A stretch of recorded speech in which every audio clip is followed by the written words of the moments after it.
Educated might be involved in research in it. এটা ঢাকা বিশ্ববিদ্যালয়ের একটা গবেষণা। এটা আপনার কল্যাণ বোর্ডের একটা অফিস। ধন্যবাদ। আসসালামু আলাইকুম, আমার নাম তোফাজ্জল হোসেন। বলে কল্যাণ। সালাম করুন। আসসালামু আলাইকুম। আসসালামু আলাইকুম। আমি ইমাম নূরে মদিনা জামে মসজিদ জেলা সদর। আসসালামু আলাইকুম। আমি শুভ সকাল, আমি প্রণব পাল, ব্যবস্থাপক প্রবাসী কল্যাণ ট্রাস্ট টাঙ্গাইল।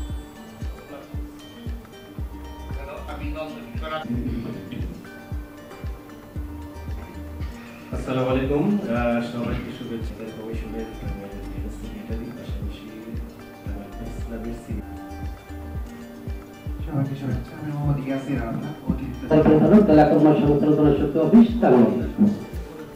স্থানীয় দালালি কোনো না কোনো এজেন্সির মাধ্যমে এই বিষয়গুলো এবং জেলা কর্মসংস্থান ও জনসংযোগ অফিস টাঙ্গাইল কর্তৃক আয়োজিত 2024 মাননীয় প্রধান অতিথি জনাব শরীফা আখতার, জেলা প্রশাসক টাঙ্গাইল এবং সম্মানিত সচিব মন্ডলী, আসসালামু আলাইকুম, শুভ সকাল। আমরা আনন্দিত একটা সেবা তারা পাবে এবং এই কাজগুলো প্রচারের একটা জায়গা হয়ে যাবে। এরপরে ডিকোডিং এজেন্সি অনেকদিন ধরে আন্দোলন করতেছিলাম। যেহেতু জনসংযোগ প্রকল্প আসলে যারা পিছিয়ে পড়া জনগোষ্ঠী তাদেরকে আজকে আমাদের যে মেন স্বতন্ত্র আয়না বা ইকোনমিক ডেভেলপমেন্ট যেটা আমরা বলে থাকি প্রত্যেকটা জনগোষ্ঠীর জন্য বা প্রত্যেকটা জনগণের জন্য, তো তাদেরকে বাদ দিয়ে কাজটা প্রতিযোগিতা সম্ভব না। তো শিক্ষা অফিসের পক্ষ থেকে আবারও জানাম, বাংলাদেশের মোট জনসংখ্যার প্রায় 11% পিছিয়ে পড়া জনগোষ্ঠী।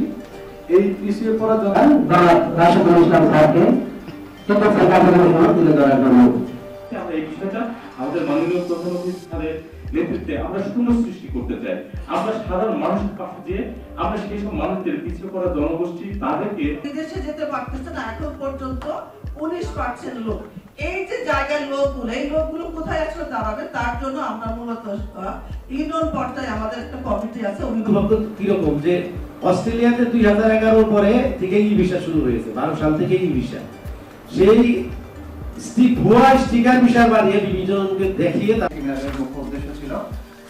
কিন্তু আমি একটা বিষয় বা প্রভাবটা লক্ষ্য করি যে আমাদের সবকিছু যে আলোচনা হয় তার মূলে আমাদের সবসময় একটা দিকে চলে যায় যে নিরাপদ অভিবাসন। এটা অবশ্যই গুরুত্বপূর্ণ একটা বিষয় বাংলাদেশের প্রেক্ষাপটে বা টাঙ্গাইলের প্রেক্ষাপটে, কিন্তু আমাদের জানি যে নিরাপদ অভিবাসন বা সেফ মাইগ্রেশন আমাদের ব্র্যাক আছে। কিছুদিন আগে কিন্তু এই সেমিনারটা হয়েছে।